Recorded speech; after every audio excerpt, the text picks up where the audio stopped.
excited to rally for change? Awesome, awesome.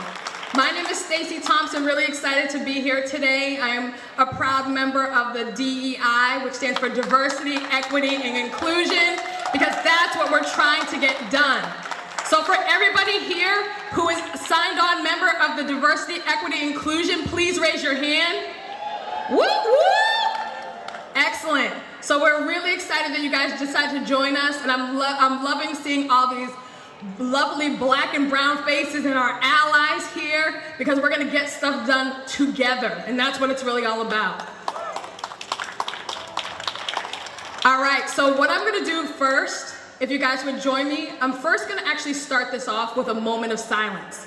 And I think it's really important to have that moment of silence because there have been so many suffering, there have been so many lives lost, and I think it's imperative that we stop, take a second, take a beat to acknowledge their lives, because while their voices have been silenced, ours have not. So please, if you would, a moment of silence.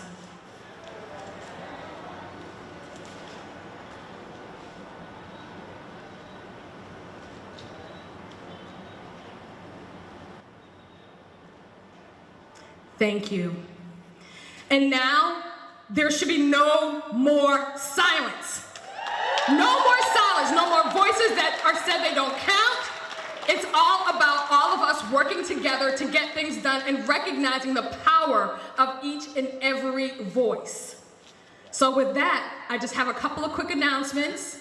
Over in this corner right here, if you need some water, please visit our people over here. Hand sanitizer, again, please guys, we want to do this, but we want to make sure that we stay safe because our voices matter and we want to keep them going. On the opposite side, the Center for Hope and Healing, if you need to talk to someone, is available. Please do, they're waving to you in the far corner. Please do make sure that you stop over there because we have to also care about our mental health as well as our physical being.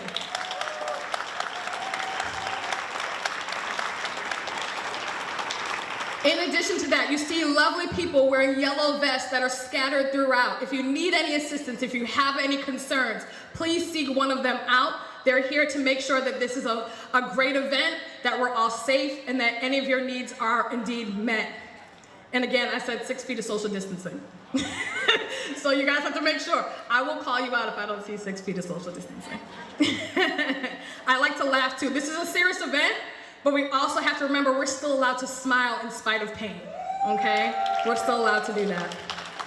All right, so first things first, the first speaker that we're gonna have come up, and then each speaker has about 5 minutes. We're trying to stick to that because we wanna make sure that those people that are calling into City Council tonight have time to do that as well, because that is also hugely important. So the first speaker we're gonna have up right now is Sue Levine. And we're going to only ask each speaker come up by themselves, one at a time. And please make sure you give her a rousing applause. And I believe she's having another member of her staff come up with her as well.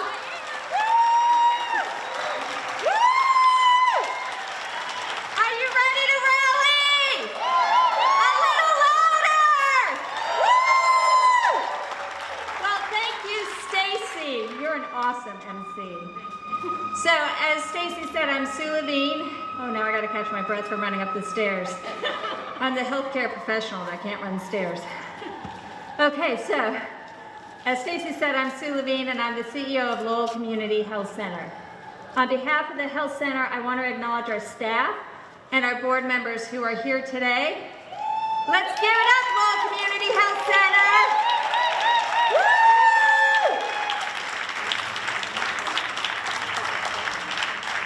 So get this, our 19-member board, which includes 10 health center patients, without hesitation, without delay, unanimously voted on 2 things.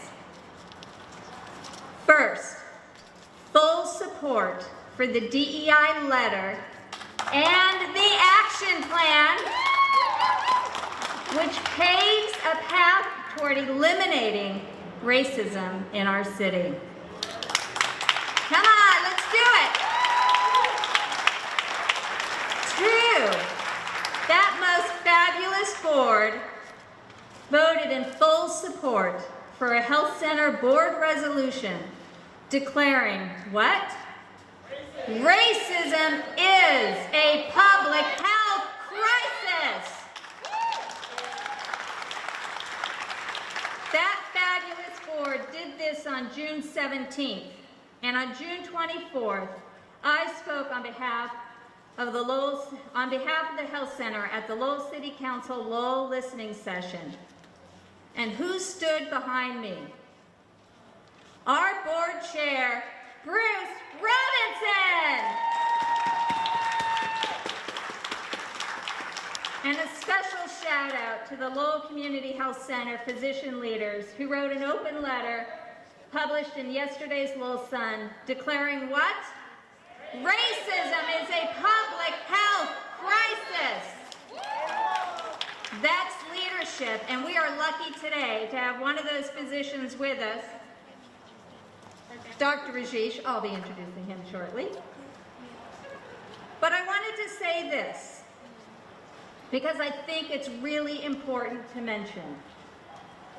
While I have been fully supported by our 19-member board and our leadership team, our health center and I were not immune to the pressure of white privilege and power.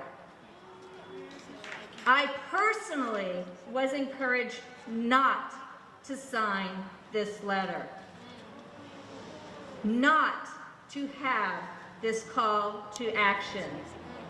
Well, I have one thing to say to that. Racism is a public health crisis.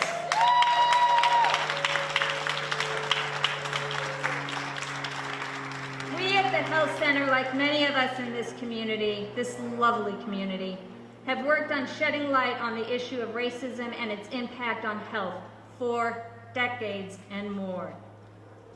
We are always collaborative. We are always at the table. We are always lifting voices, all while caring for our community in every way possible. Yet those paths have not yielded the results needed. We know that. There is ample evidence to support that there is so much more work to be done. To our Lowell City Council, I hope you're watching us tonight. We urge you to support the mayor's motions. He listened, he heard the voices of our community. City Council, you have a whole community ready to assist, ready to engage, ready to collaborate. We urge you to embrace this opportunity. And for all of our allies, and for all of you here listening, please continue to tell your stories, to speak your truth, to have the energy and motivation to keep going. This movement is possible because of your collective efforts.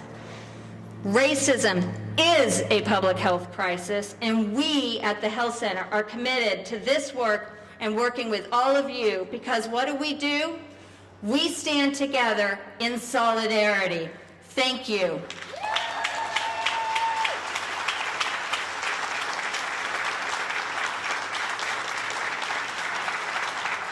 I love that Health Center, and I love my colleagues. And there is one very special colleague I cannot wait to introduce you to. That is Dr. Kumbal Rajesh, who is our Chief of Pediatrics and one of the co-signers of the Physician Open Letter published in the Lowell Sun. Dr. Rajesh?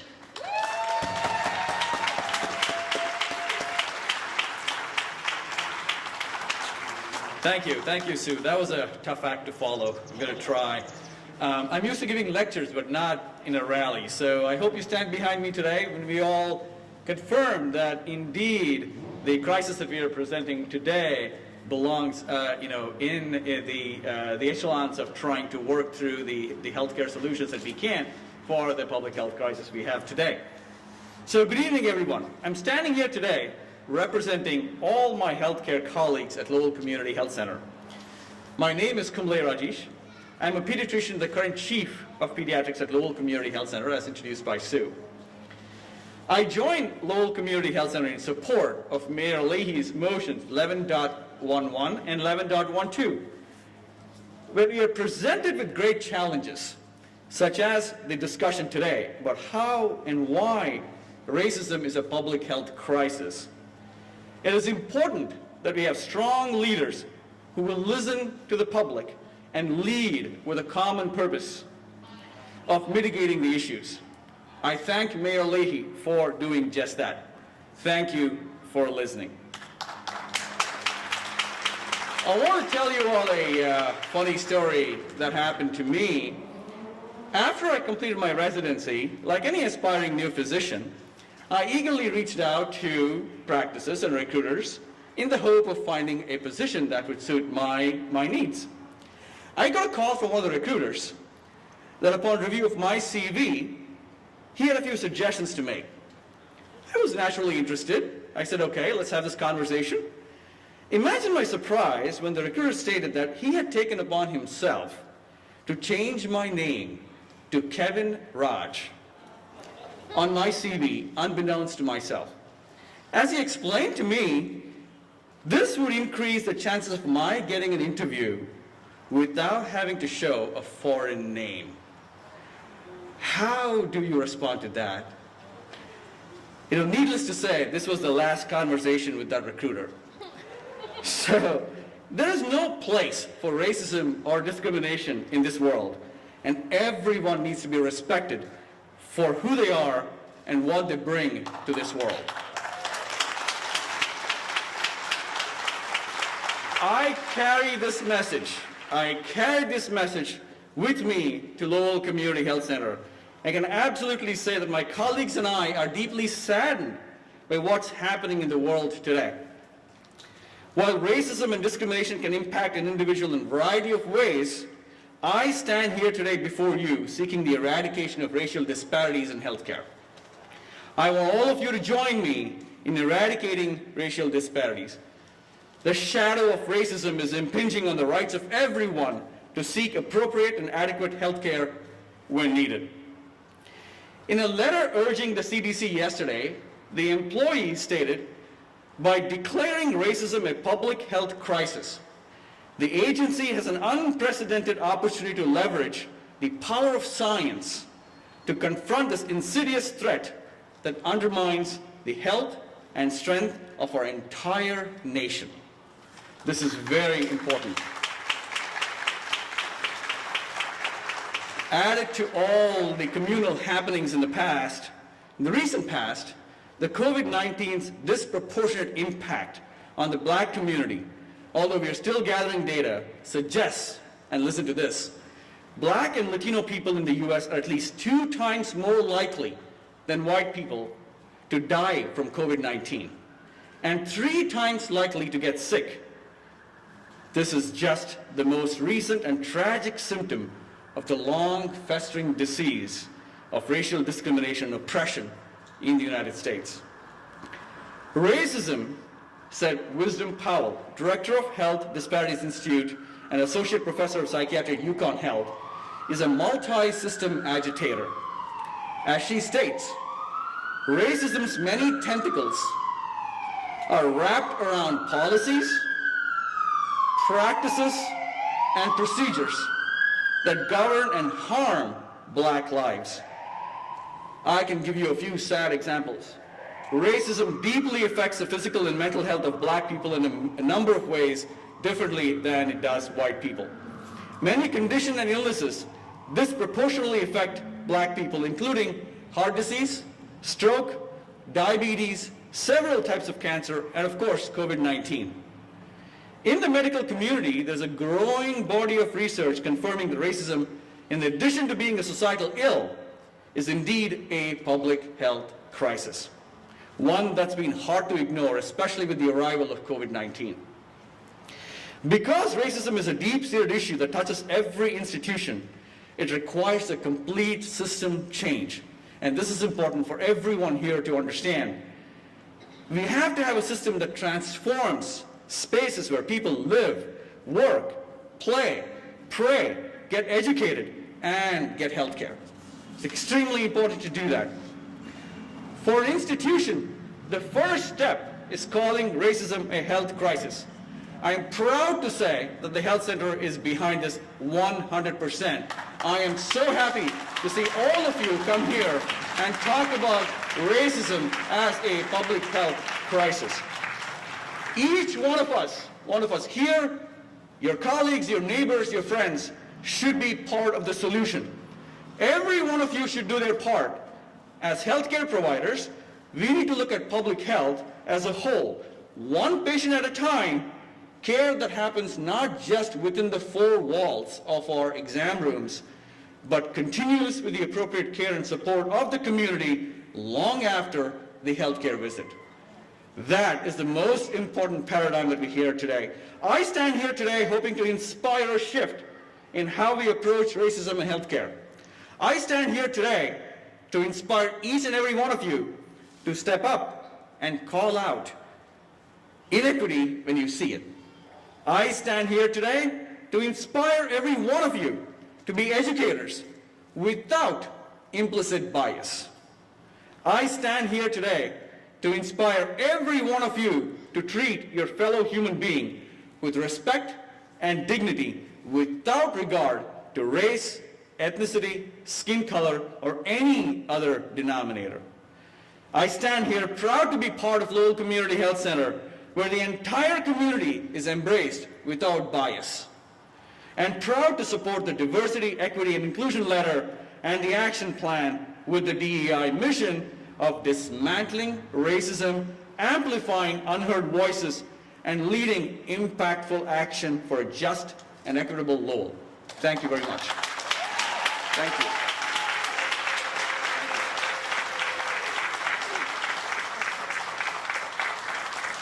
Thank you so much, Sue and Dr. Rajesh. That was awesome. And never change your name to Kevin, please. That was awesome. And the next person that we're going to have come up is from Greater Lowell Health Alliance, and her name is Hannah Tello. Give her some love as she comes to give us some great information. This girl is dynamic. I've been able to hear some of her stuff, and you're going to be really, really fortunate. Thank you. My name is Dr. Hannah Tello, and I'm the data analyst for the Greater Lowell Health Alliance, and I'm here to read, in part, the letter submitted to City Council in support of declaring racism a public health crisis on behalf of our Health Equity Task Force. Before I do, I want to be clear. While I understand the power of numbers and statistics and data to make this case, they are not more powerful than your stories and experiences of racism. Many of you have shared your experiences of racism and all the pain involved with leaders, and your stories should have been enough. The Greater Lowell Health Alliance submits the following to City Council. For 14 years, our organization has facilitated the efforts of hundreds of organizations in their efforts to address a range of health needs. In that time, we have amassed a valuable team of community experts who bring lived experience, professional skill, and research backgrounds to our tables to inform decision-making. We have deep respect for their expertise, and their expertise has made clear to our organization that racism in Greater Lowell is and has been a public health crisis. One of our primary tasks is to collect and interpret data from our community, local data from you, to determine health priority areas and identify social determinants of health. We completed this data collection process in 2019 through our Community Health Needs Assessment. The following data points emerged from that assessment. Twice as many Black and Asian participants reported an income below $25,000 compared to white participants. 3 times as many biracial and Hispanic and Latinx reported an income below $25,000 compared to white participants. 29% of white participants spent more than 50% of their income on housing, compared to 42% of Asian participants and 44% of Hispanic and Latinx participants.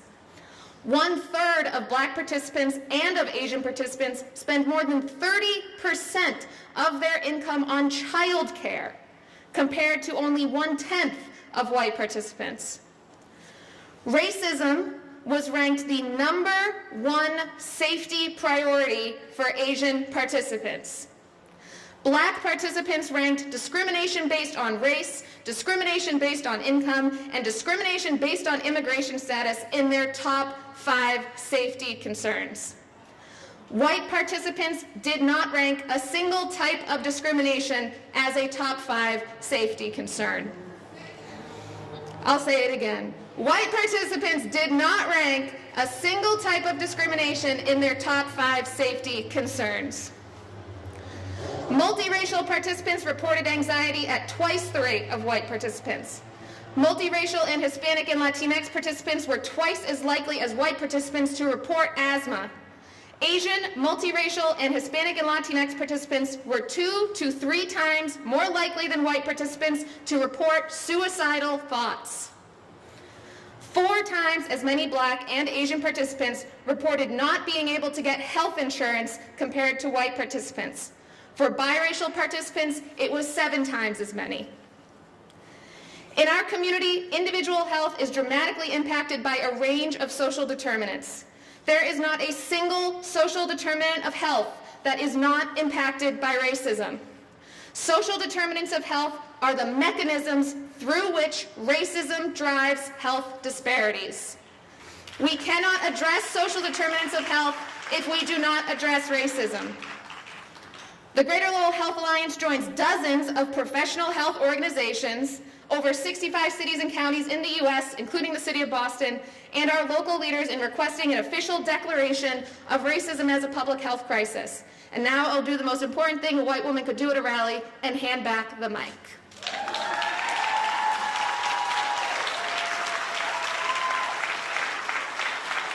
She should have dropped the mic. That's what she should have done. That was definitely a mic drop moment. Thank you so much, Hannah, for that. The next person that we're going to have come and bless the mic is Sydney Liang.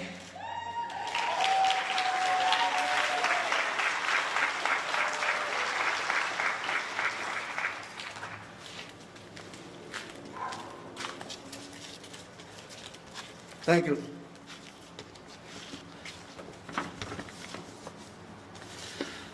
Declaring racism a public health crisis is the least the city of Lowell can do. Declaring racism a public health crisis does not mean you are racist or support racist behavior. It means you understand, you know, and you feel the hurts and suffering of your fellow people. I have been your neighbor, your colleague, your friend for over 30 years. You might not know, or you may have overlooked it, but have you ever been profiled by someone or by a group of people because of your skin color? When you walk into an office, a shop, a building, their antenna goes up. Have you ever been stopped by the police just because you made eye contact? Have you ever been yelled or seen people yell at your elders, humiliate because they look different or speak different language? How many times have you been ignored and overlooked on jobs, at meetings, department store, or at city offices? How many times have the rule has been very strict on you while easy on others? Have you ever been cursed or spit on for no actual reason, but just because of your skin color or just the way you look? In 1995, I remember clearly, a family friend of mine who lived in the same building in Bronx, New York. He was studying to become a doctor. He, his wife, and 2 sons worked so hard to get him into medical school. One day while we were walking down the stairs, a white middle-aged man standing nearby said, "Hey, even you become a doctor, you can never be equal to me." Well, 33 years later, his words still ring fresh in my mind. Sometimes when you don't speak up, they assume you're afraid and submit under a system of dominance. The system is designed to discriminate against people of color and protect the people in power. Everything is in plain sight. I ask the new generation to look deeper into the system that have been designed and change it. We can no longer tolerate institutional structural racism. So let me give you a little metaphor that I've learned along the way from Dr. Kamara Jones. It's called the groundwater. If you have a lake or a pond in front of your house and one fish is float belly up dead, it makes sense to just analyze the fish. What's wrong with it? Now imagine the fish is one patient dying from our healthcare system. We ask, did he not listen to his doctor? Did he get all the support he needs from his doctor? But if you come out to that same lake and half of the fish in that lake are floating belly up dead, what should you do? This time you have to analyze the lake or the pond. Imagine the lake is the healthcare system and half of the patients are sick and dying. This time we would ask, maybe the system itself be causing such a bad outcome for these patients. Now, picture 5 lakes around your house, and each and every lake of the fish are floating belly up. Imagine half of the lake. What should we do? We say, it's time to analyze the groundwater. How did the water in all these lakes end up with the same contamination? On the surface, the lake don't appear to be connected, but it's possible, even likely, that they are, because institutional racism was set up that way. That is why we see consistent inequity in healthcare, education, employment, law enforcement, and economic opportunity, just to name a few. I'm not asking you to like me or treat me special in any way.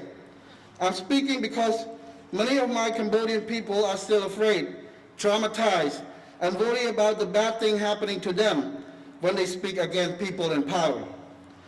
Some of my community members will not dare say the word white people. Even some of them, those white people, colleagues, friends, are using them and using their system to benefit their own goal.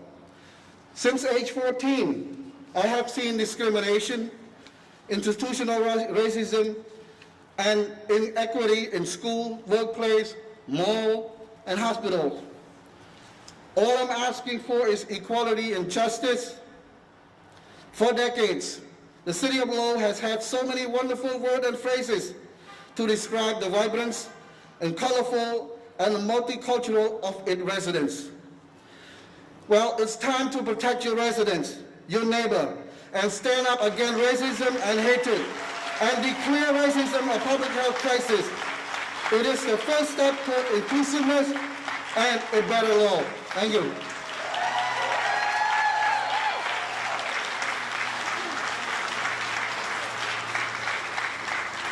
Thank you so much for that, Sydney. We have to check the groundwater. The groundwater is the foundation, and if the foundation is sick, then it seeps all the way up. It creeps all the way up. Thank you so much for that. The next person we're going to have speaking with us today is Karen Frederick from CTI. Make sure you clap for her. She comes. She has a great message for everybody. If you don't know her, if you haven't had the opportunity to speak to her, she's a phenomenal woman. Karen. Thank you so very much, and thank you for having me here today to speak. I am the CEO of Community Teamwork, and like many of the organizations here today, our board voted to support the declaration of racism as a public health crisis,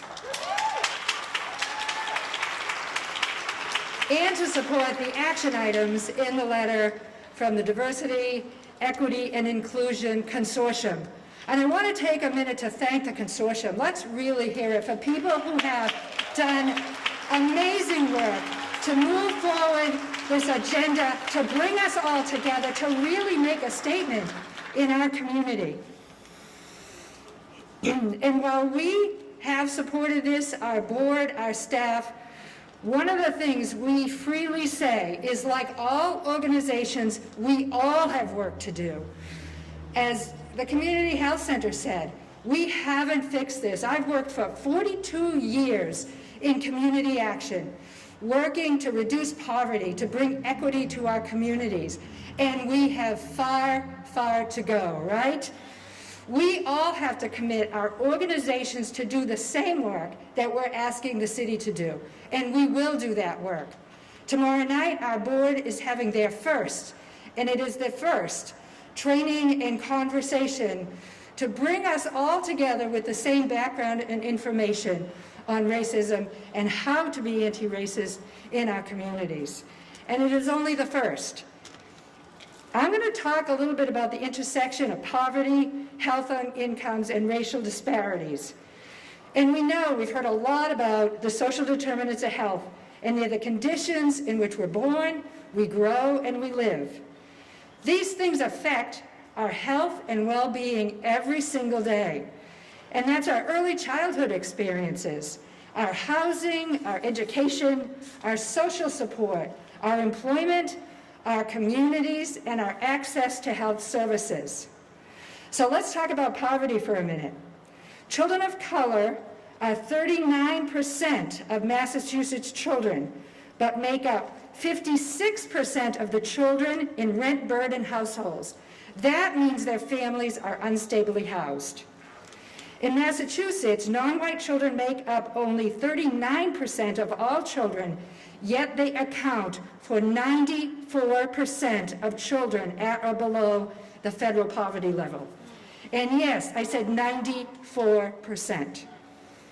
So what does poverty look like here in Lowell? The overall poverty rate is 21%. 40% of people identifying as Hispanics living in Lowell are living in poverty. 23% of black people living in Lowell are living in poverty. And 17% of people identifying as Asian are living in poverty in this city. The overrepresentation of people of color living in poverty means that they're more likely to experience poor health outcomes than the white population.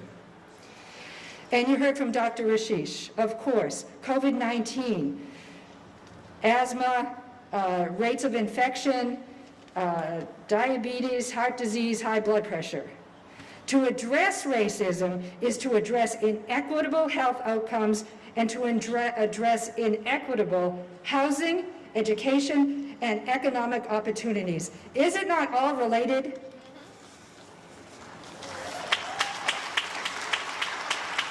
We have to ask ourselves those hard questions and find ways to work together. All of us who signed on, all of us along with leaders in City Hall, and leadership can make such a difference, and that's why I'm so thankful to our mayor for being a leader. If we care about education, we have to ask why the achievement gap has not closed or lessened for people of color. Why has income growth been concentrated at the top levels for decades, while those at the bottom levels continue to fall further behind? And why is it that the wealth gap in Massachusetts, where white households have a median income of $247,500 and black households have a median income wealth of close to zero? Other social determinants of health, like housing, have years of policy, practices, and laws rooted in racism that to this day give people of color fewer choices of places to live in fewer communities than white people receive. And people of color more often live in lower quality housing, which can make them sick. Declaring racism a public health crisis is an important first step, right?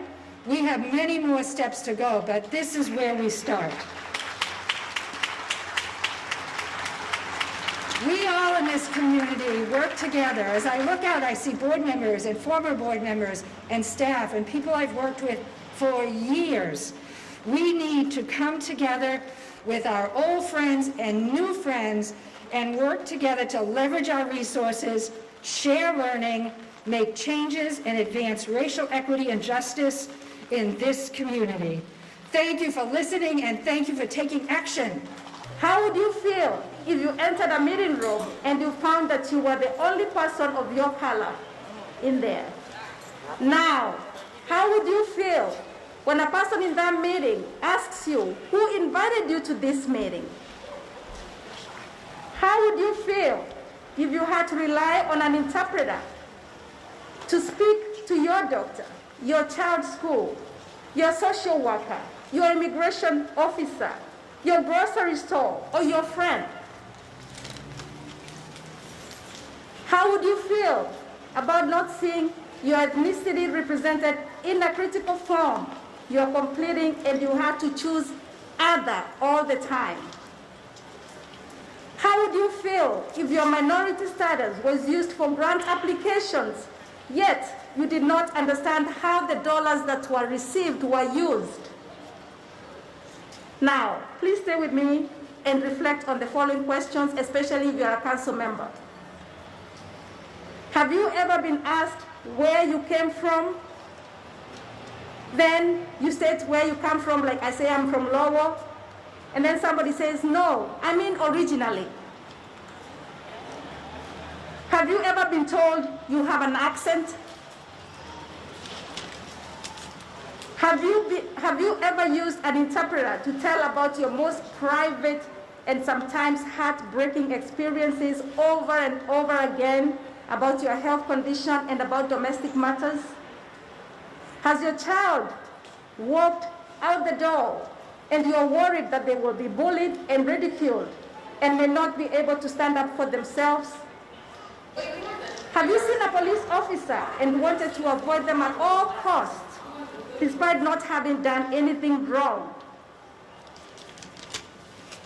Have you ever walked around a Lowell neighborhood, whether good or bad, and I don't know what bad looks like, and felt uncomfortable and watched?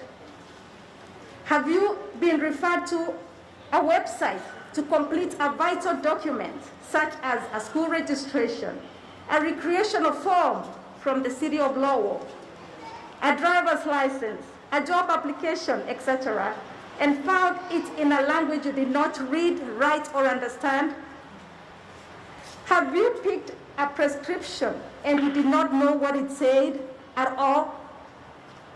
Have you ever wished you returned to a war-torn country that you ran away from because you feel unloved and unwelcome here? Has a home contractor walked into your home and asked you, is this your house? And just yesterday, an application for somebody was suspended because apparently they had already got this job for the census. It was suspended because we've decided to only hire US citizens. This person is a legal permanent resident whose application has been approved for months. Just yesterday, they have no job that was due in 2 weeks. Now, you may ask, what does this have to do with public health? Let me tell you, this is our reality. We feel anxious. We feel unwanted sometimes. We feel unloved sometimes. We feel sad. Our hearts race. Our blood pressure goes up. Our immune system crashes. We lose energy and we don't feel like doing anything. Maybe we don't want to go to work. We get sick, literally sick. And we burden the same system that you don't want us to burden. Our taxes may go up. The insurance may go up. We may end up abusing substances because we are tired.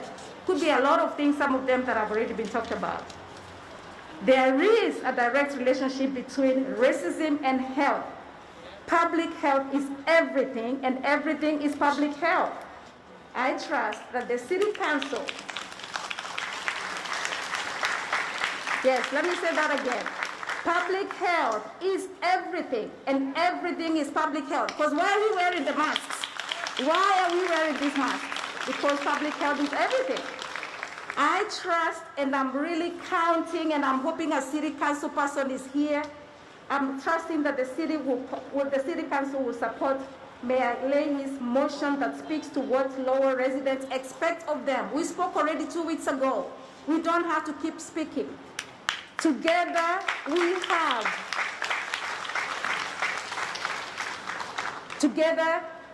have a lot that we can do to make Lowell the city that we want, so that we don't just say there's a lot to like about Lowell. We can say that there's a lot to love about Lowell. A Lowell free of racism and discrimination. Thank you very much.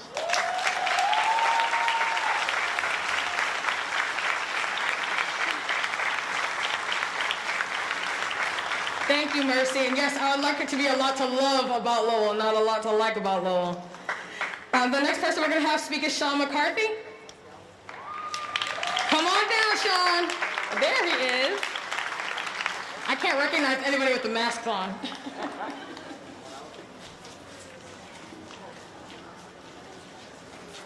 I will be brief because I'll cede my time to the next speaker. I know she's got a lot to say.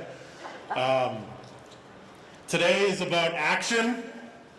We're here to call on our city leadership to take the right action and declare racism a public health crisis.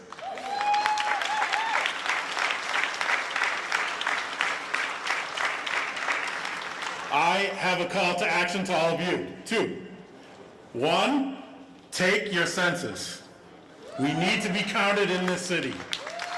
Right now, there are 11 census tracts or neighborhoods that are at a very high risk of being undercounted. We need to get those neighborhoods counted. We need a complete count in Lowell, because all the things the previous speakers are just talking about, federal funding comes through that accurate count. So, census is in the back right there. You can literally go take it right now. Okay? If you have already taken the census, my challenge to you is text all your friends and family and your neighbors with a link to take it online. It's that simple. And if you need help, the census is back there to help. We need an accurate count. So, number 2, vote, and vote local. We can't just vote for the president. We have to vote local. In the back, Aurora, she's waving her hand right now. If you are not registered to vote, she has voter applications, voter registrations. You can go and register to vote right now. That's all I got. Thank you.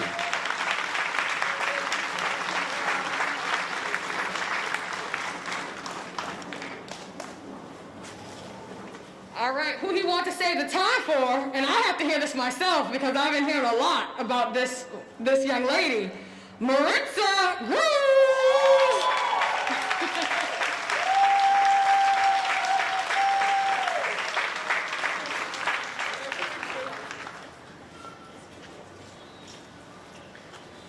What's up, Lowell? It's been a minute. How y'all doing tonight?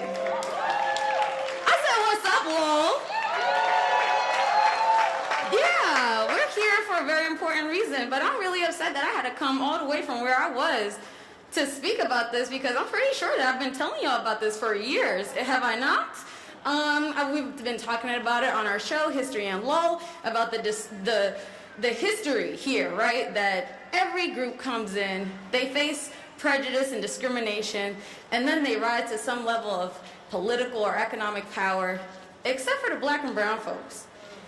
That doesn't happen for us. I wonder why. So let's talk about that. Systemic racism. What does it mean? Do our local leaders even know? I'm asking for real. Do they? Do they really know what it is? Because I highly doubt it. Systemic and institutional racism impacts all of us, okay?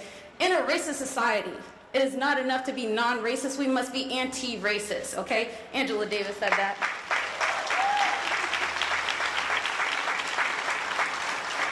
And here's the thing, We can declare racism a public health crisis, and we know that it impacts us, but it's not enough to just name it. What are you going to do about it? That's what I want to know. We can talk all day about, okay, here are the facts, here's everybody's stories, but then we got local leaders saying, well, we don't live in Alabama. But let me say something about that. At least in Alabama, they have the gall to wear their racism proudly. They don't wear it behind closed doors like our leaders do, okay?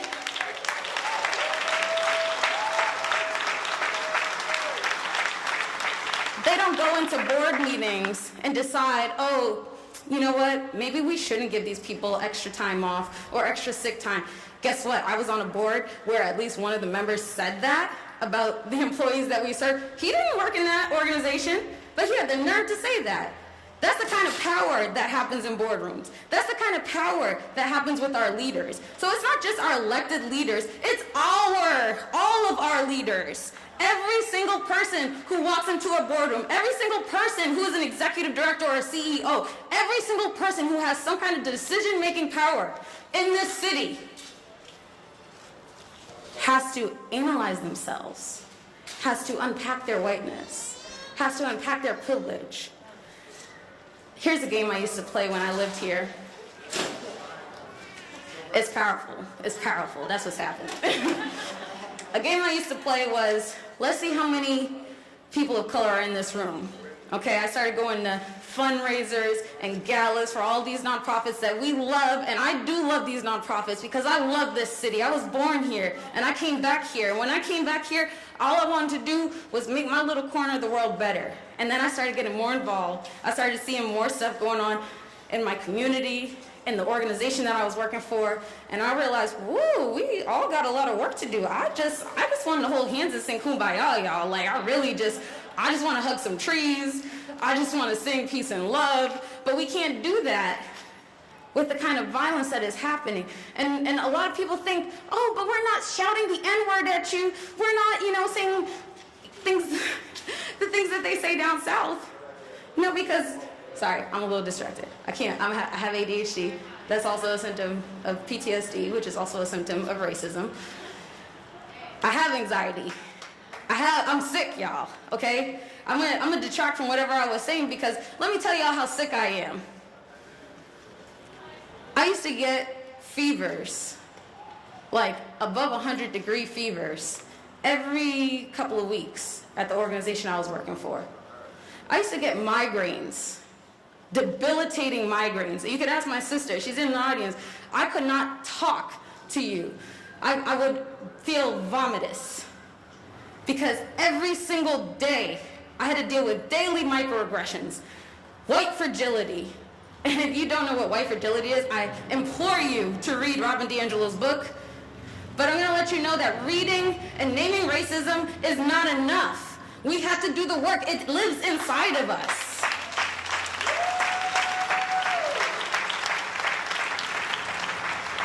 And I'm not here to make anybody feel comfortable, okay, or make you feel good about your performative allyship. Okay, so you're wearing a shirt that says Black Lives Matter. Okay, so you're holding a sign. But how are you addressing the harm that you cause to your fellow people on a daily basis? I told y'all it's powerful. Okay?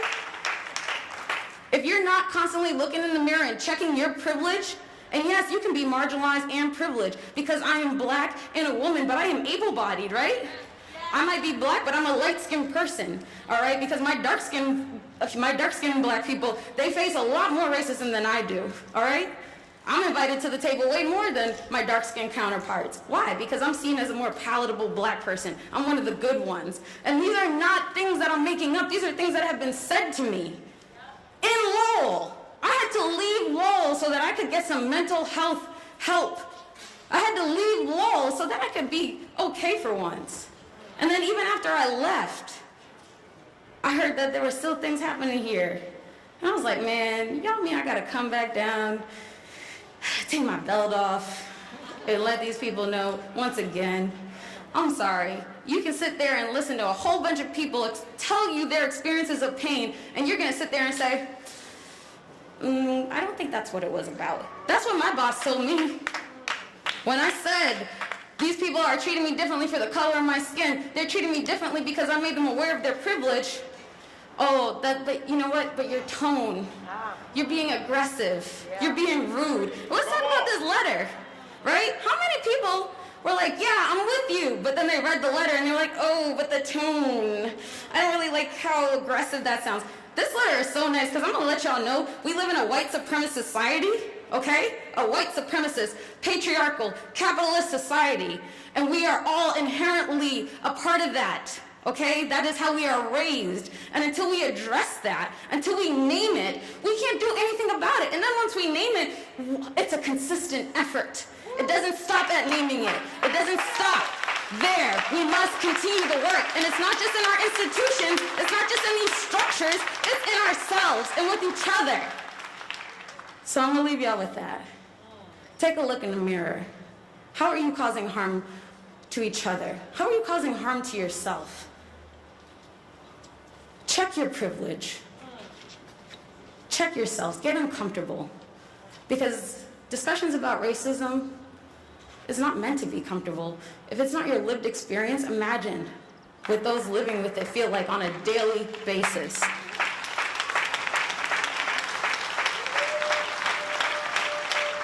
Also, educate yourselves. The history of Lowell is really, really awesome because we see groups rise up. We celebrate our diversity all the time. Lowell loves to pat itself on the back for its flag raisings and its folk fest. We love diverse music. We love diverse food. One of our city councilors can sing in Khmer.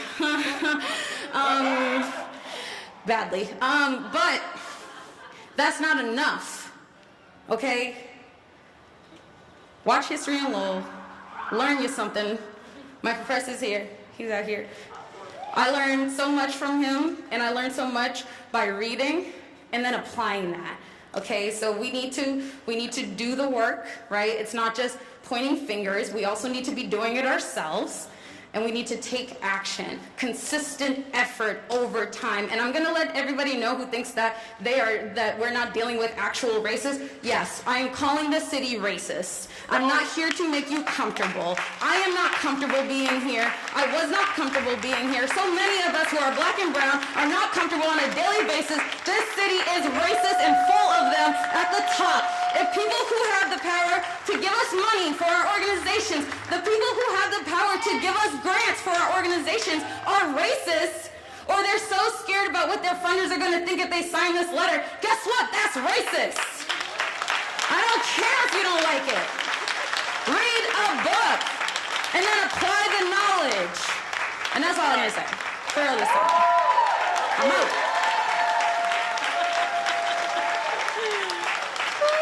Lord have mercy. I don't have anything to say on that one. Y'all can't see it, but I am smiling from ear to ear right now. That was fire. So, okay, guys, it is 5:27. We have to make sure that we speak a little faster because I want everybody's voices to be heard, and unfortunately I hate that I even have to say that because that was the whole point. They gave us 2 minutes, and clearly 2 minutes was not long enough. But I want to make sure that the voices that came out and need to be heard are heard. So next with that, we're going to have Kathy Mercado.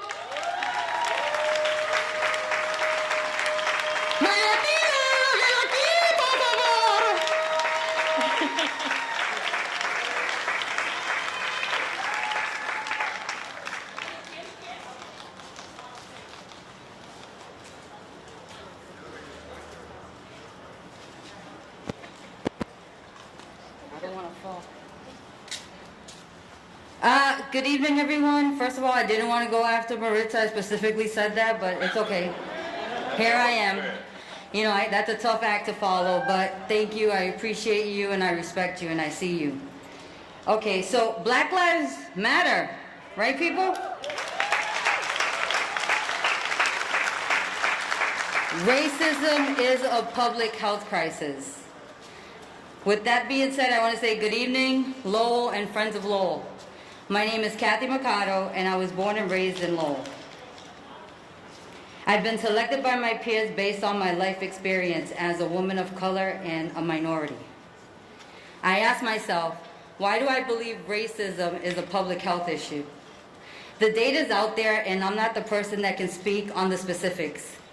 I can only speak about my personal opinion and life experience. I've seen firsthand how racism affects economics, what part of town you live in, how to speak.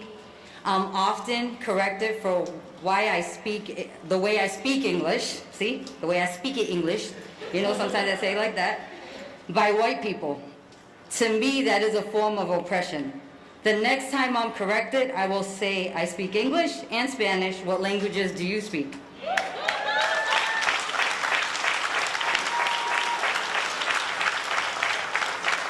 I also am worried about what I put on, what I wear, how my hair looks like. Passionately, if I speak passionately, it's perceived as anger. Oh, she's too much. She needs to slow it down. But everyone here that knows me knows that's not me. I speak what I say and I mean what I say, so it is what it is. Also, okay, I just want to mention that sometimes I feel like, oh, I have to check myself all the time. It's exhausting, like MARITZA said, it's exhausting. All of this I mentioned has been detrimental and stressful to my friends and family with drug abuse, alcoholism, to self-medicate themselves, incarceration, diabetes, heart disease, teen pregnancy, and so on. I was a teen mom. I had my daughter at 17. Those are my children right there. I'm missing one. I can say that I was brought up in the system. I lived in almost every public housing project there is in the city. But I can say that my daughter's 24 and she just bought her own house.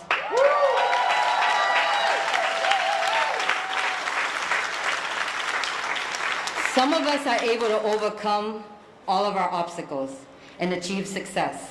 Looking around, there's a few of us that have achieved success, but there's a lot of us that haven't. I've heard and read some people feel like Lowell doesn't have a problem with racism. Maybe it's because you're not a person of color or a minority that speaks a different language, or maybe you are a person of color that has to assimilate to our current society and no longer see systemic racism that happens every day. This is about facing the facts and looking for a resolution to the problem that is racism. We want a better Lowell for our children. That's why I'm here. That's why I've been at every single meeting at the DEI since it started, since I was invited by a friend. And I'm dedicated to what I do because of the children of Lowell, because I want to see Lowell different. I want to see opportunities. I want to say, oh, they reached out to me. I was able to go to UMass. That wasn't something that was given to me, or something that was even approached to me as a child. This is not about us versus you. It's about uniting us together for a change, declaring racism is a public health crisis. Thank you. I'm not a public speaker, but this is my truth.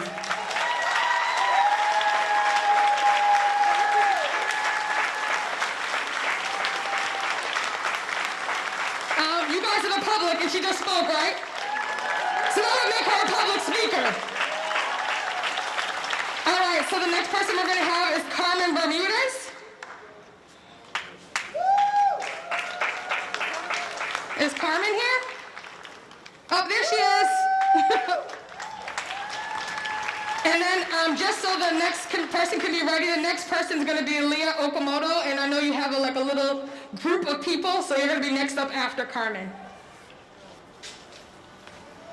Come on, y'all. We're in a rally.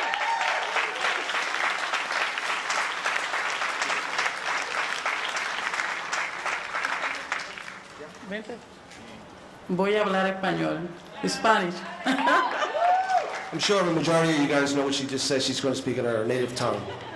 Estoy muy contenta de ver esto que estoy viendo aquí. She's quite content to see all of you guys gathered together here today. Yo vine aquí en el 92.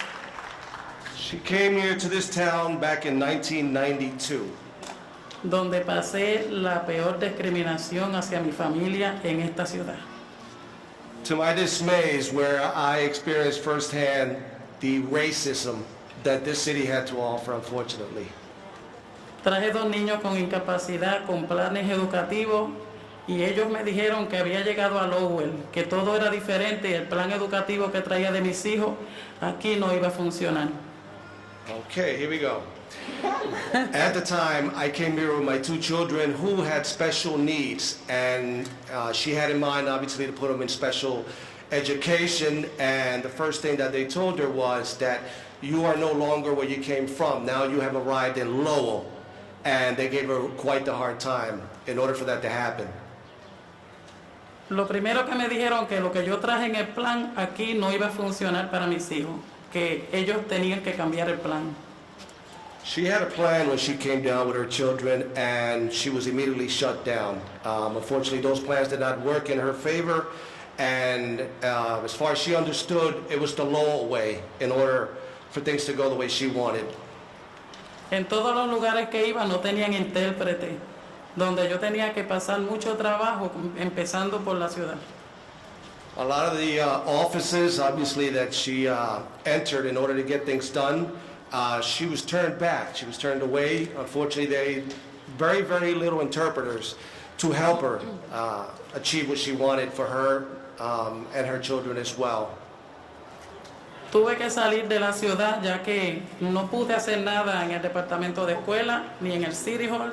Tuve que ir a Molden para que me pudieran ayudar con mis hijos, ya que mis niños necesitaban guaguas especiales y ellos los montaban en las guaguas regulares, lo cual una vez una de mis hijas le dieron convulsiones, puesto que hubiera visto un accidente en la guagua. Again, unfortunately, due to the treatment that she received at the time, she made a decision to leave the city of Lowell, which is not something, obviously, that was part of the plan. But due to the behavior and the way she was treated, she made a decision to go to Malden in order to find at least adequate transportation for her children to make it to those schools that actually offered those special programs for girls. Y aunque ustedes no lo crean, esto está pasando todavía. And believe it or not, this is still going on. Los niños en la high school que tienen planes educativos, los tratan como si ellos fueran nadie, y eso es racismo. Unfortunately, the truth of the matter is that a lot of kids that are in school are still being treated this very same way to this day. Una de las cosas fuertes que fue para mí fue cuando quitaron el programa bilingüe, ya que los niños que vienen aquí, no solamente hispanos, de cualquier lugar, no tienen cómo comunicarse a veces en las escuelas, y lo que le dicen es, aprende inglés. Eso es lo que le dicen. I believe when she arrived, there was a program, a bilingual program, which was eliminated soon after, which obviously made it that much more difficult for those that did not speak English. And when she raised her voice and opinionated about it, again, she got the same treatment as before, and she had to deal with it. She was literally told, well, you need to speak some English. You need to go ahead and learn some English. No quiero seguir hablando porque son tantas cosas que nosotros hemos pasado aquí, pero quiero que sepan que eso no ha terminado. I don't want to take up a whole lot more time. There's so much that I would love to say, but I do want to say that is still happening. It's still happening in her life, and she's sure it's going on in a lot of other places as well. Una de las cosas que todavía, no solamente nosotros como personas que no trabajamos en las escuelas en diferentes sitios, sino que vi maestros que eran excelentes maestros y lo bajaron como a trabajar en otra cosa que no era lo que ellos hacían.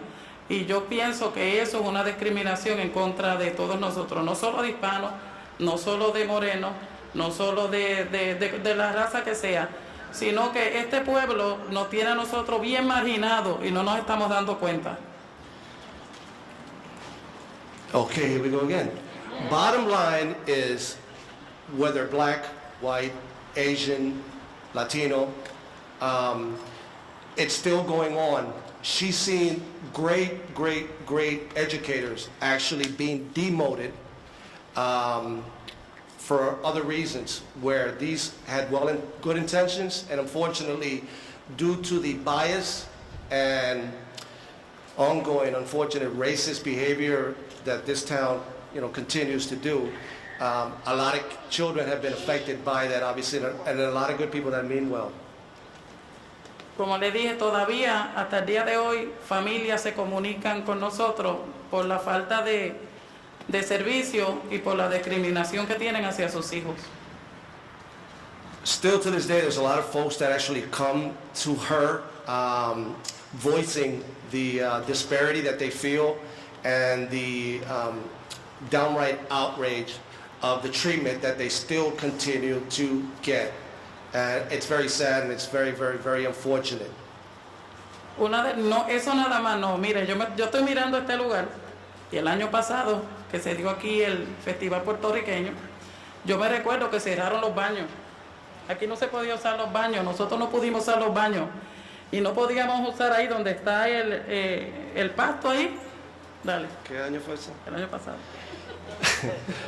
Last year during the Puerto Rican festival, she remembers quite vividly when they actually shut down the bathrooms, and they had actually, I believe, they had cordoned off that area over there where the grass is at, and they were literally not allowed to even step foot on there, and that really touched a nerve for her.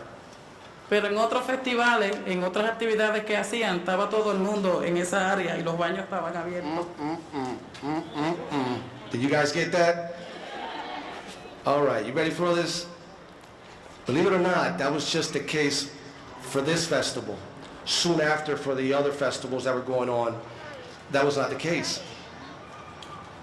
That was not the case. They were all trampling that area that was cordoned off.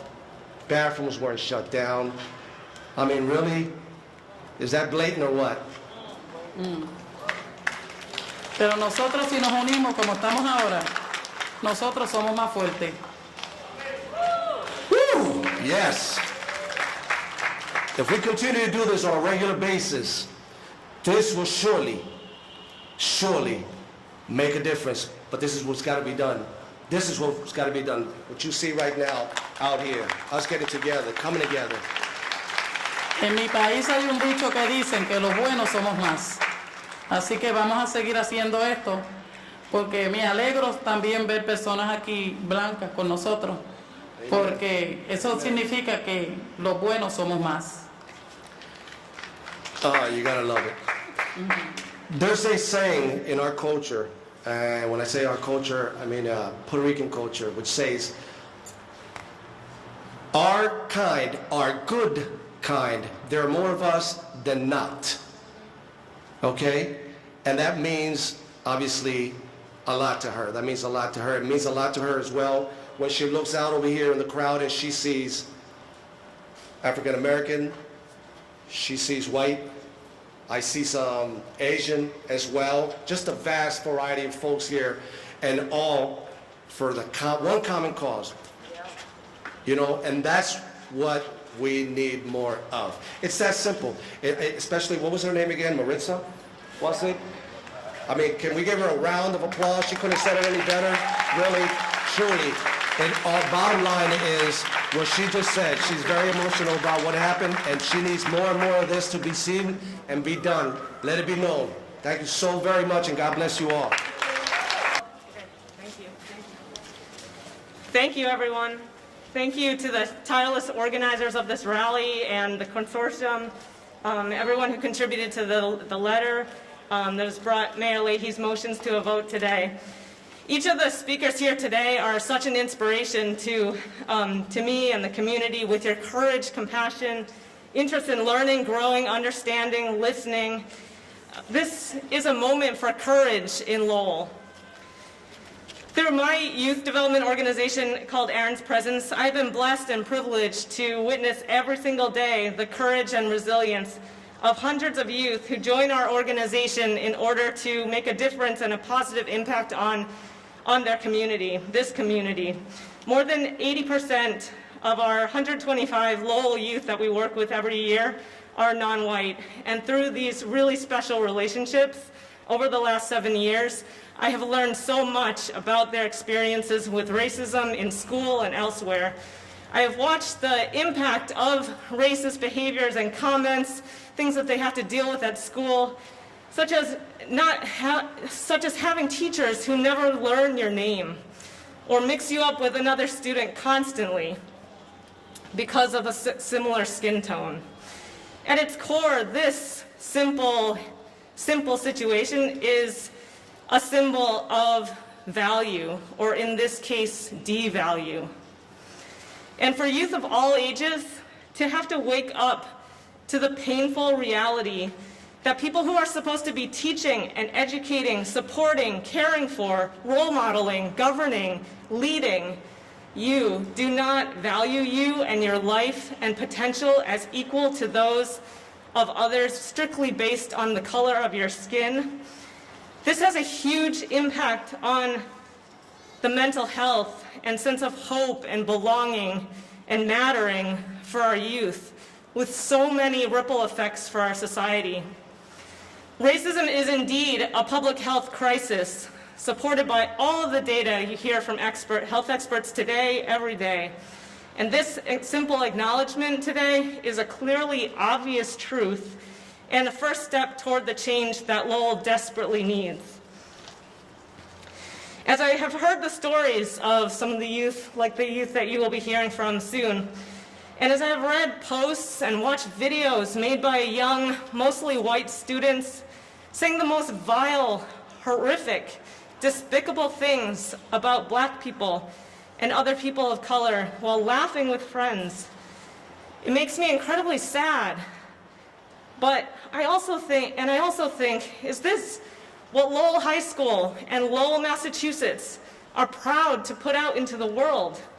Is this city proud of the way it continues to turn a blind eye to this behavior and make the intentional decision to not set a high bar, not to educate every student walking in its doors about its culture and values, not to set clear and serious consequences for students and staff who make others feel unsafe?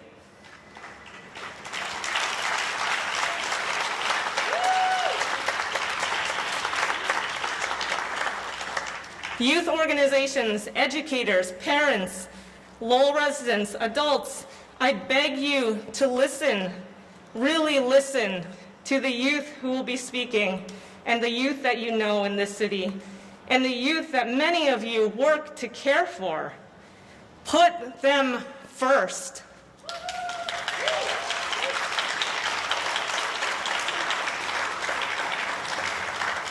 This is the time for courage. But it shouldn't have to take courage to value and want equity and safety and every success and opportunity for our Black and brown students and youth. It is my honor to introduce you to these amazing teams I get to work with and have known since 6th grade. Thank you.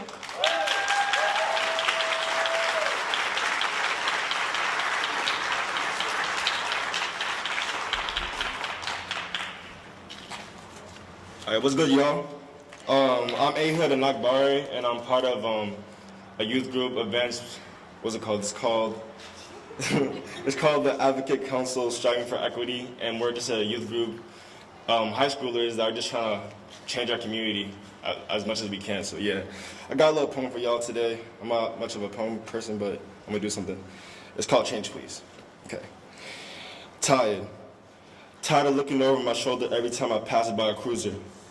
Tired of losing one of my brothers or sisters because of a white accuser. Sick of the education system letting me believe that life is all sunshine and rainbows. Sick of working 10 times harder to be average. Tired of being labeled a thug because I know how to match colors. Tired of society telling me my only options for a future are a ball, a mic, or the streets. Sick of my brothers and sisters giving up and accepting defeat. Sick of minorities discriminating against each other. Tired of seeing my Black sisters put down by society. Tired of seeing my Black sisters put down by society.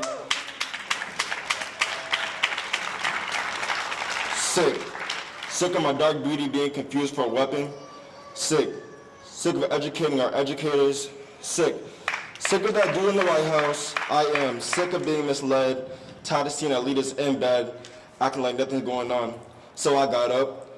We got up, asking not for revenge but for equity and change, asking and pleading so we don't have to read up any more names, begging those in power to finally use their God-given brains, begging God to change their hearts because through Him all things are possible, and I believe we shall overcome these obstacles.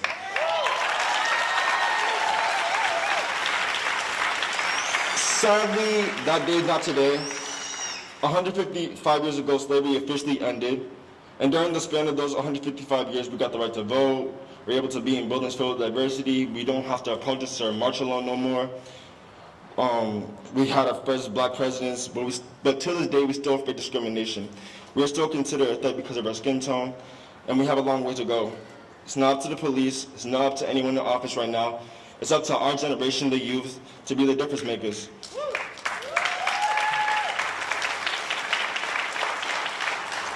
We gotta clean up the mess that this country has left for us. It's up to us to finally become the boiling pot America claims to be. We can't let this fire burn out. We can't give this country peace while there's still injustice going on.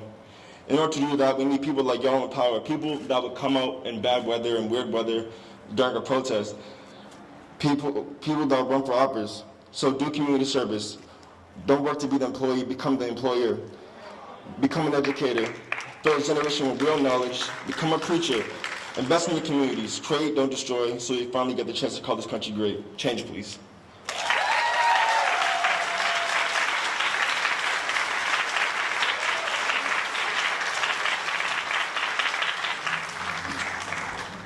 Hello everyone, my name is Maylena Toro. I'm a rising senior at Lowell High.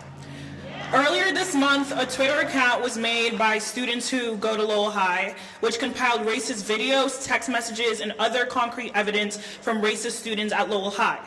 So we've already had lengthy discussions with the school about this, and the superintendent, who has assured us that he will listen to and meet our written demands geared towards making Lowell High a safer place for its diverse community, and we are glad to see that change is coming.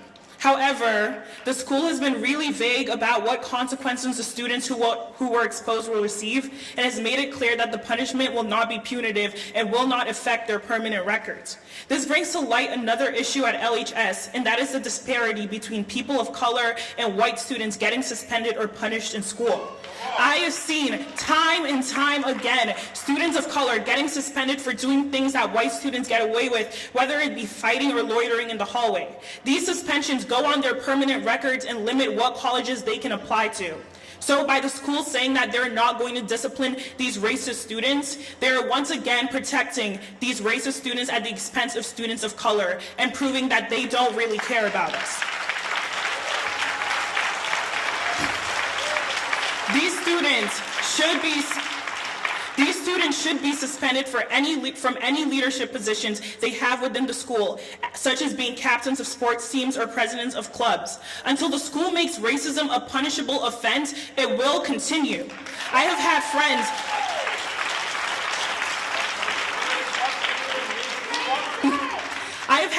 afraid to try out for sports team because they fear they will be racially targeted by their peers or coaches. We have black students being called thugs in the hallway by those in leadership positions for wearing do-rags. We have teachers saying the N-word to black students' faces and expecting us to sit there silently and accept it. We are done being silent. Students should not feel uncomfortable in their own school.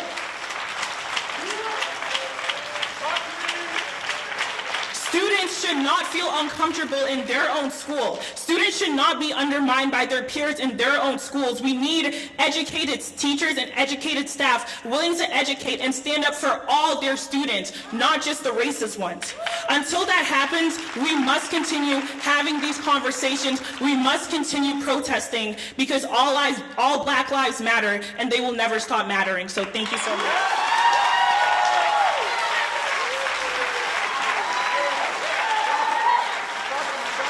How am I supposed to go after that? All right. I'm Emmanuel Wapo. I'm a rising senior at Lowell High, and I'm actually very tired of what's been going on in our school. Our expectations of the school system are met in the smallest degree in reality.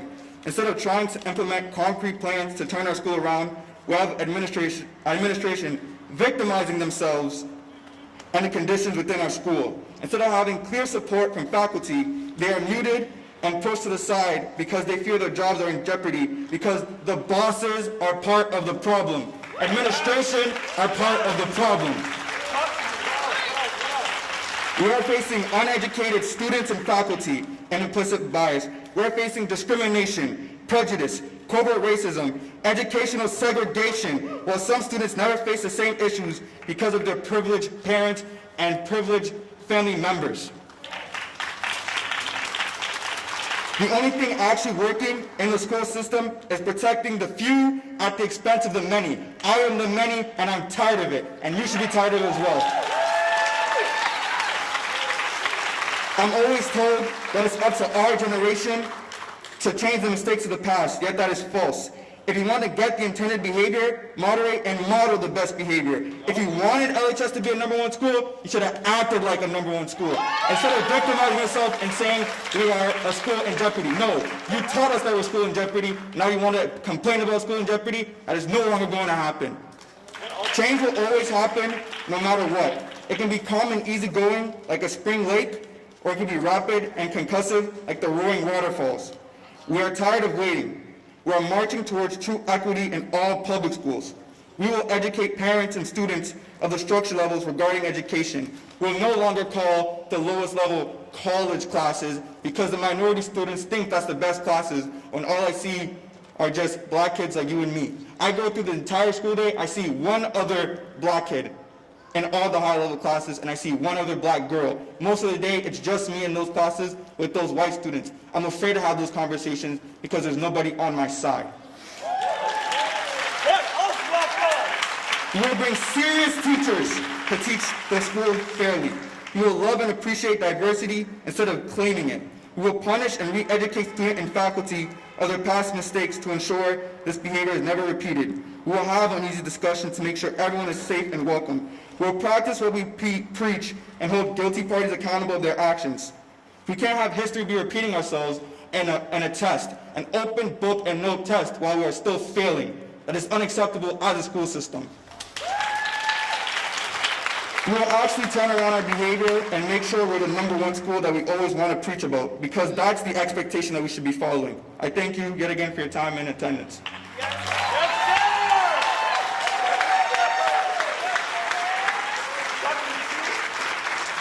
Hello everyone, my name is Curtis Chanthaboon and I'm a 14-year-old rising sophomore at Lowell High School. So I'm also a member of the Advocacy Council Striving for Equity, and I'm the youngest member in the group. So I have to carry on their legacy of making change when they leave.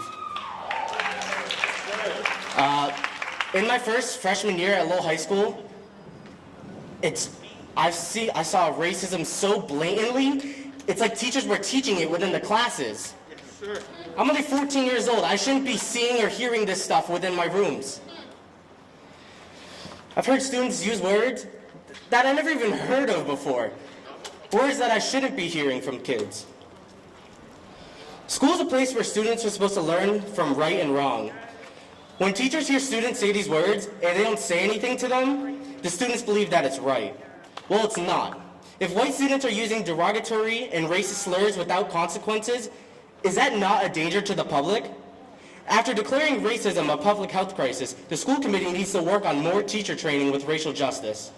I get asked by people all the time why I speak up against racism. I have a simple response. I can't watch inequality. I need to stand up for what's right.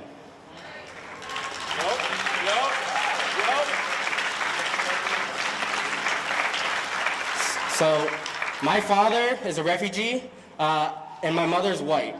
They live two completely different lives. My mother has the white privilege that where she can walk through the store, write a check, nothing. No one talks to her. Me and my dad walk into a store, people just follow us around, they look at us weird. Whenever we walk near them, they walk away. My dad sneezes, everyone in the store runs.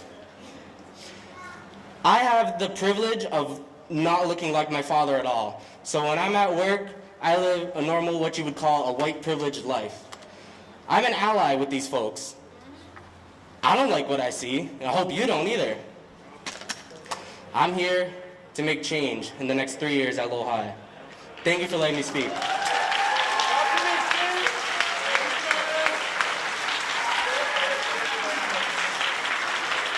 Those are phenomenal voices. That's the voices of the future. That's the voices of impact.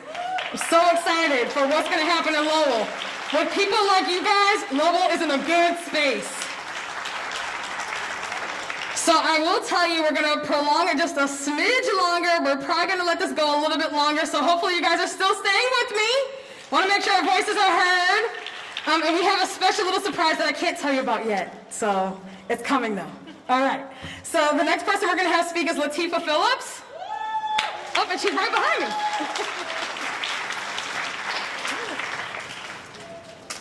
All right. Good evening, Lowell. I was not about to let an ankle sprain keep me from being here with you tonight. So I want to start out by acknowledging our students. Ehud, Emmanuel, Curtis, I want to acknowledge you guys for your courage, for your advocacy, for demanding the change that you want to see in your school system. And you shouldn't have to demand it, but you are. And we're going to make change with you. That is our promise to you. I want to start by telling a story that a student shared with us during a student listening session. And the student shared that in school they saw some disparate treatment among the students of color and their white counterparts. And this student, who identifies as white, said that they decided to have an experiment in the school. This is how brilliant our students are. They decided to have their own social study. And they said, for 1 week, we are not going to wear our student IDs. We're not going to wear our badges. And let's see what happens at the end of this week. And unfortunately, we can probably predict what happened at the end of the week. The students reported that the students of color were stopped, they were reminded of the rules, they were reprimanded verbally, and the white counterparts, nothing. That's what the students said. This is the voice of the students, that they were not stopped, they were not asked about it, and at the end of that, they said, well, what do we do now? It was not clear how they followed up with the school. But what is clear for me hearing this 3 years later, and what is clear hearing from our students now, is that it is time for change. It's been time for change in our institution. We do need to acknowledge and recognize our institutional racism, our structural bias, and we need to commit to changes that will lead to equity and equal opportunities for our students. Every student in our school system has a right to a free, public, high-quality education that helps them to achieve their highest goals, their highest dreams. What we heard from our students today is that racism is generational. It's pervasive.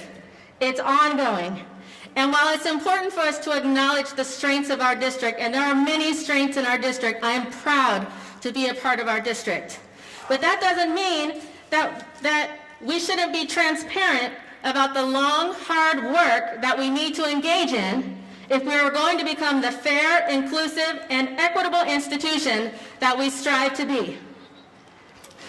It's interesting to listen in on this debate, if you will, around whether or not racism is a public health crisis. Because as relates to education, after accounting for sleep and time spent at home, children spend a significant portion of their time in educational settings. And when children are subjected to racism in school and in the community, its effects can lead to chronic stress for children. Chronic stress can lead to chronic absenteeism, which disproportionately affects children of color, children living in poverty, children with disabilities, and children with chronic diseases.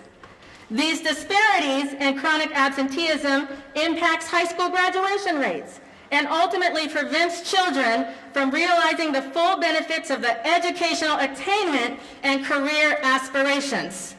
It is a public health crisis.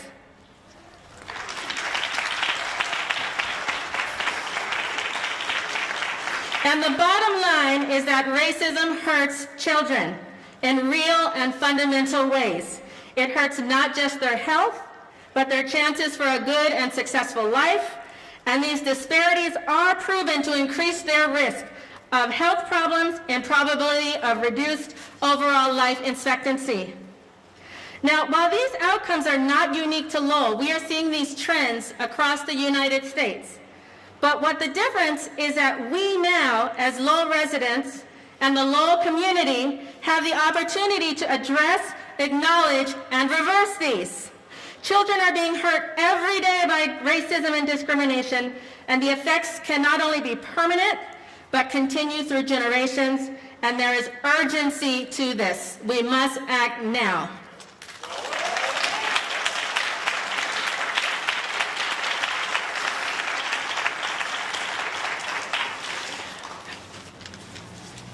Addressing racism and discrimination is not easy and cannot be quick, but there are things we can do immediately.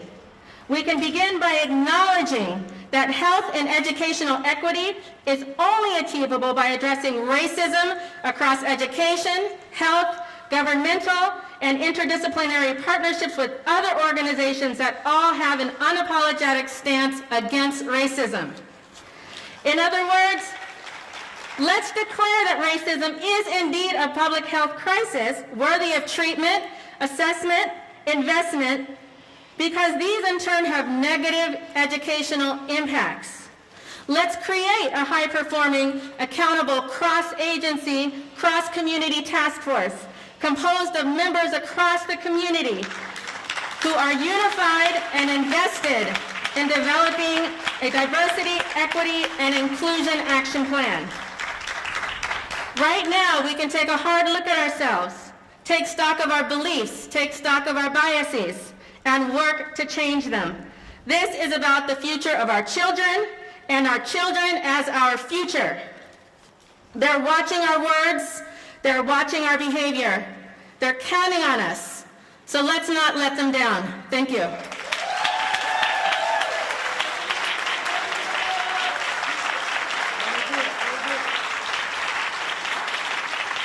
Let's not let them down. So that means all of us have to be willing to do the work, the hard work, take the actionable steps to make change. The next person that we're going to have is Jennifer Balala. Come on up. And then after that's going to be Sako. Good afternoon, everybody. I'm Jennifer Balala, and I was born and raised here. I went through school here. I got married here, had my son here, and I'm lucky to work here. Racism is a health crisis. People who are racist suffer from mental illness. When you are brown and you are black, you recognize racism as a young age. It limits you to your own abilities. When you suffer from poverty, because they include everybody of the same color inside a same area, you suffer from opportunity. I brought my son to stand here with me today because our youth is our future. And we have to show them, we have to be the change that we want to see. And we have to stand up every single time they put us down. We're coming back. This is my life. And I can't take no for an answer. If you learn throughout history, black people never stopped. We always rose up. We always said it wasn't right. But some way, somehow, someone with more money or more power or more ability took us down. But we have to be smarter than that now. And I'm proud of our children. I'm proud of my son. I'm proud to educate, but I won't do institutional education because institutional education is institutional. We have to break down the wall because outside here is where we're surviving. It's not inside. And the people who educate our kids are not the people who know their reality. We must uplift them. We must stop the craziness. We can all see that this doesn't make sense. It never made sense. Now we gotta say. And I know that it's time to go and everybody, you know, it's raining but I'll tell you now, everybody needs to understand that we cannot stop. We can never stop.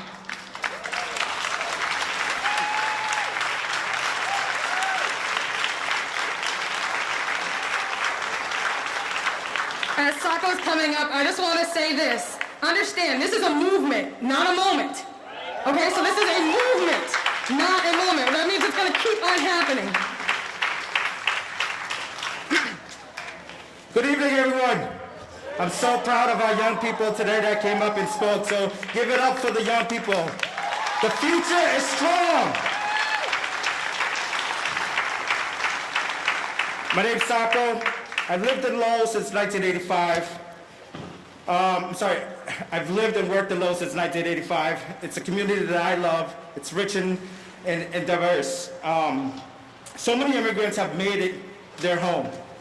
From the white immigrants, the Irish, the Italians, to the Cambodians, the Laos, the Latin, Central Americans, newly arriving Africans, the Mid-Eastern people, they've come to Lowell for one reason, to make it their home. They bring their experiences and they share it.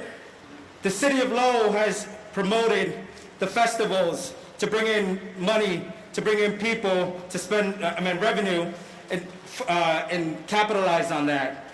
But they won't listen to the people of color about the racial issues that they're bringing up. They want to capitalize on the color of people, but they won't listen to us. I can talk a lot about institutional racism, the umbrella system that prevents people from moving up the ladder, from getting municipality jobs. You got to know somebody to get into these jobs, right? The systems of resettling newly arriving immigrants in the poor neighborhoods, they do it for a reason, right? I can go on and on, but I'm not going to go because I know time is an essence. We're here to talk about declaring racism as a public health crisis, right? Right? Okay. Racism, unfortunately, is embedded into Lowell. Whether you believe it or not, whether you hear it or not, it's true. It's happening every single day, even in a diverse city like Lowell. I grew up here in Lowell and saw the word gook spray painted everywhere when I first came to America. As a child, I was told to go back to your home country. I know nothing about it. As a teenager, I was told to go back to your home country, and I rebelled. As an adult, I was told to go back to your own country, and I educated them, right? This is my home. That's what I told them.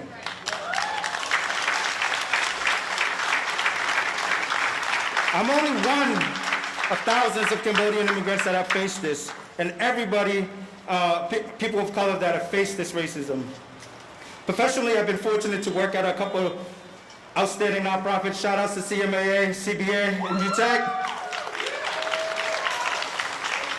And in those organizations, we see the racism that happens. People come to us and talk about it, and it drains on them. And as supporters, all we can do is support at this time. I don't want to see my children or my future grandchildren, I'm not ready to be a grandfather yet, to experience any of these things. I, along with everyone here, would not rest until we eliminate racism. Our elected officials and leaders have heard from the community's experience regarding racism a couple weeks ago. Was that not enough? We asked the city to declare racism as a public health crisis. Were we not clear in our testimonies a couple weeks ago? The first step of fixing a problem is acknowledging that there is a problem. The city cannot ignore this issue. The councilors need to not personalize this issue and see it as an issue that has been around for centuries and has happened everywhere around the world. We have to look at this with an optimistic lens. The council has a unique opportunity given by the people here to acknowledge the issue and work with the community to find a solution and create the systems that are fair to everyone. Our city leadership has the opportunity to follow other cities that have already declared racism as a public health crisis. More importantly, the city should take this opportunity to further lead. I want to be proud of my leaders, but for that to happen, our leaders need to be willing to acknowledge the issue and commit to be making a change. I was told that leadership comes with power, and power comes with great responsibilities. So here it is. Council, this is your chance and to own this responsibility. And as a gift, we are here to help find that solution. They don't have to do this by themselves. We are here, and we won't stop until we are being heard.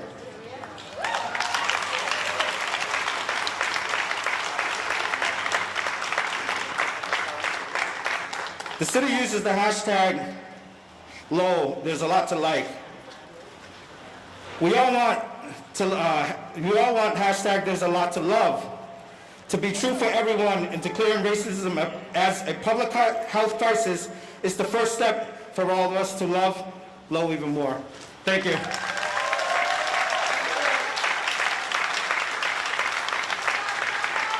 Thank you so much, Sako. So this is the deal. We have something that we're gonna, at 6:30, we're gonna actually go to City Hall steps and we're gonna be taking a picture as a group, okay? So I really need the next few people who are gonna be speaking to keep that in mind, okay? So that means there's 14 minutes before that happens, just so you know. Steve Mulligatti is next. Come on up. Did I say it right?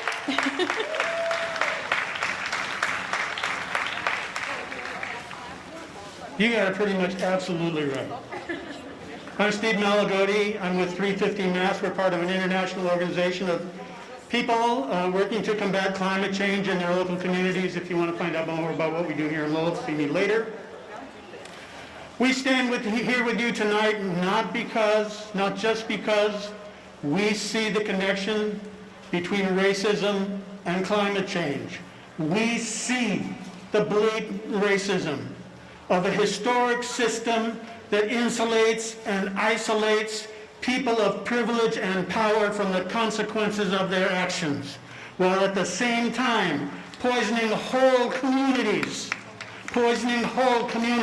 as a direct result of those actions. We see those connections. But we stand with you tonight simply because we're moral human beings living in America, and we've had enough. Have you had enough? And no, councilors, racism is not restricted to Selma or Birmingham or Tulsa or Boston. Racism is everywhere in America because racism is the history of America, coast to coast, north to south. And you can look right over there at that monument. And yes, Lowell sent the first 2 poor soldiers to die in the Civil War. But if you look a little further at those buildings, you'll understand that the foundations of Lowell, the institutional foundations of Lowell, are built on the profits of slavery. Direct. From the cotton in the textiles to the gunpowder that kept the cotton coming. Come on.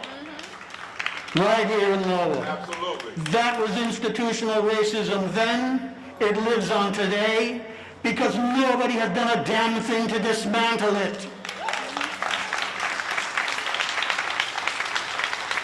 So the City Council must take direct action, not just in words, but in deeds, to dismantle and defund, where necessary, this historic system of racism in Lowell. Racism is a public health crisis, and it's been a public health crisis for 400 years. It's been bleeding and blistering for 400 years. It's the 21st century, and we've said, we've had enough. Okay, so next up we have Tina, who's going to be 2 minutes.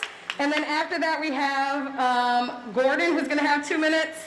Then we're going to have Dwayne, who's going to have 2 minutes. And then Masada's going to be our closer, and we have to walk over to City Hall steps in 11 minutes.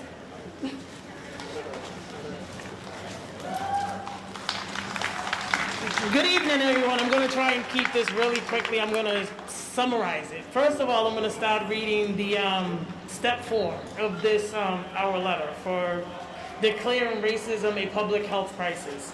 Establishing an independent civilian advisory committee to monitor and address police misconduct and join Massachusetts lawmakers in creating steps towards change. We applaud Superintendent Kelly Richardson announcing that he will be instituting a citizens advisory committee. Such a committee, however, should have some independence from the police department, which would be us. That would be our job as citizens. So I'm just gonna basically, this is just breaking down that we need community policing. And with community policing, that means we build a relationship with the police, right? And their mission statements say that they will be in diverse communities building those relationships. That hasn't been happening all over the world. There's no such thing as community policing, or have they tried to? I mean, but what we want to do, and that's one of the pieces to declaring racism a public health crisis. You heard so many young people, so many young black men talk about looking over their shoulder as soon as they see a police cruiser. I have my own personal situations where my son has PTSD now from Lowell police. Being pulled over so many times, being assaulted by 3 of them. This went to court, and yes, he won. But in order for us, as Stacy said, this is not a moment, it's a movement. This can't happen. This can't just be a one night of us coming together and saying yes. Actions speak louder than words. I've been doing the work for over 21 years with young people. I'm a part of another organization that helps people file complaints against the police. A lot of people in the city don't know that you can file a complaint, and you feel as though you file a complaint and it just falls by the wayside. But that's not what we do. We file a complaint, we follow up with the mayor, we follow up again, and we follow up again until we get results. And that is a part of community policing. So for the past 4 years, that cage has been up and running, and now we're part of DEI. That's what we're doing. And there's no way that anyone should feel terrorized or intimidated by police. I mean, we should have a good relationship. These are the people that said they want to protect and serve us, correct? So that's what we should be doing. So in order to declare racism a public health crisis, we also need to have community policing, because that is a part of this health crisis that's going on in the city. I hope everybody is hearing what I'm saying, because again, this is not a one-night stand. I hope you make this a commitment. And that is my 2 minutes. Everybody have a good night. All right, next up we're going to have Gordon, and then Pastor Dwayne Wheeler is going to follow. We all must service our minds and fine-tune our hearts. We all here must service our minds and fine-tune our hearts. 400 years ago, our ancestors were brought up here in chains against their will to help build this country. 20 years ago, the city of Lowell welcomed the Africans in this community to bring our culture to you. It was right here on the grounds of JFK that we had the first African festival. I'm bringing you to this contest to let you know that we have come a long way, but yes, there is still a long way to go.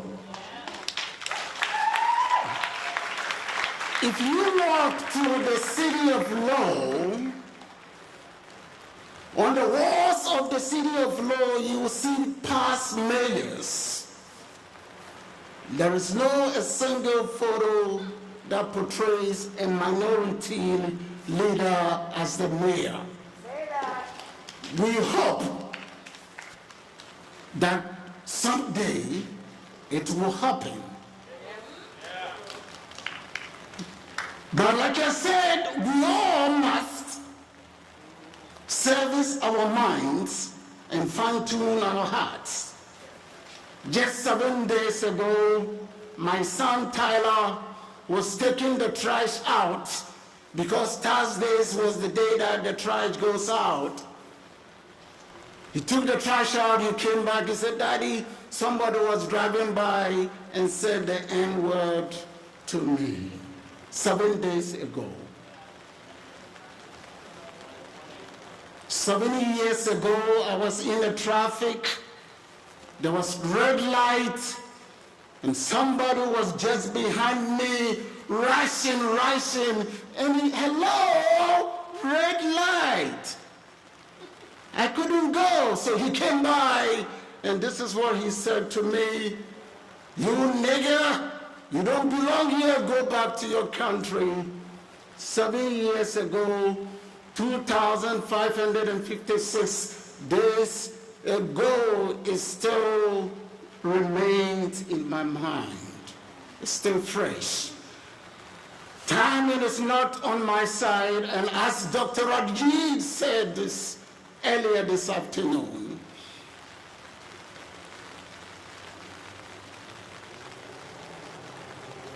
who they can't fix, let them wear it. Thank you.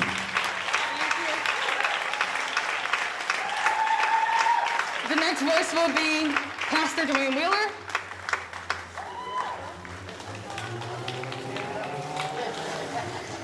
Good evening, everybody. Song that I learned when I was a little boy said, "Red, yellow, black, and white, they are all precious in his sight. Jesus loves the little children of the world." But when I look at the city that we live in, that is diverse in community, excuse me, but is not diverse in leadership, I come to you today to talk about the racism and how it is a health disparity. When we look at the city that we live in, it shouldn't be something special for me to be able to go to Whole Foods to be able to feed my family instead of having to go to Market Basket and receive whatever they leave for us. We're talking about racism as a health crisis. We don't pay attention to these things because they do it so subliminally. Why do I have to go to Andover or to Drake it or to somewhere else to get quality health care from Beth Israel Hospital or from Brigham and Women's or Mass General? Can somebody tell me that? Because of the health disparities within our community. Many of our people don't have the ways and the means to get to these doctor's appointments. You think that's not on purpose? You think that the public transportation runs the way it is because, guess what? They say it's because of ignorance. And the root word of ignorance is ignore.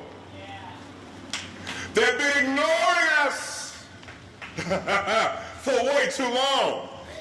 But listen, now is the time that we, somebody say we, can make the change. And how we make the change is by doing what? using what they have, the system that they set up, not for us.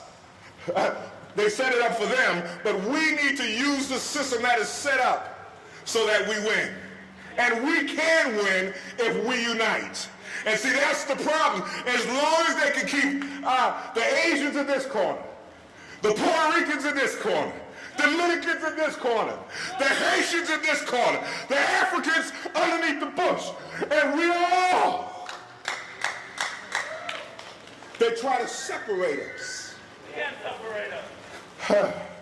If we come together and unite as one, we can make this city the city that we want to see.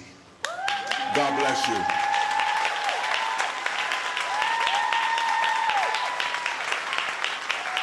Did we rally?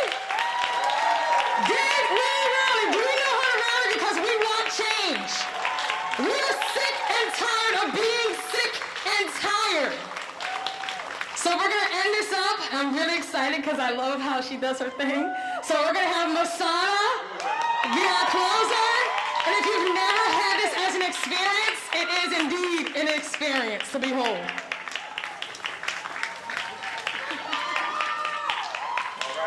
Hello, y'all. I have something quick. I promise. We got things to do after this.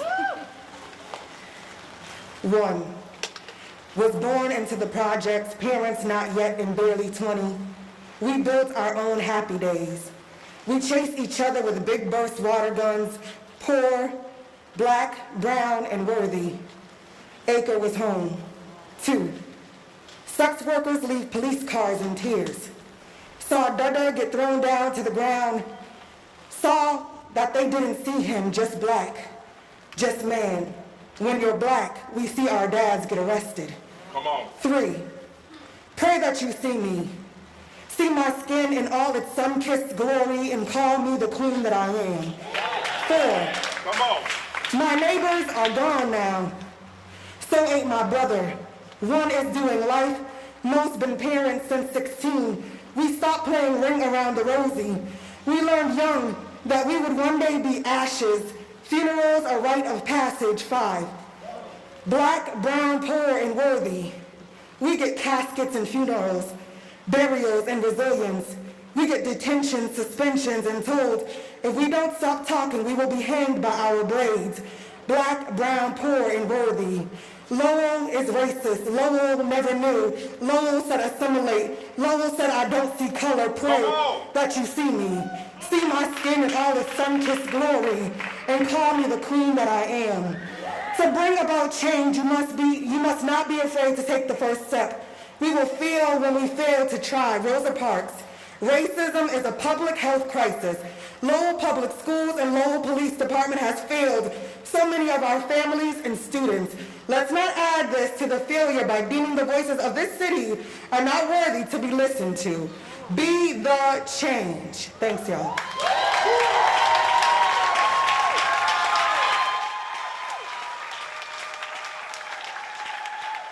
What did I tell you? Be the change.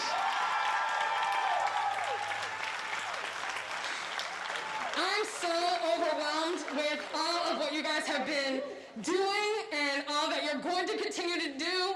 I'm so proud of this night because it shows that people will come together.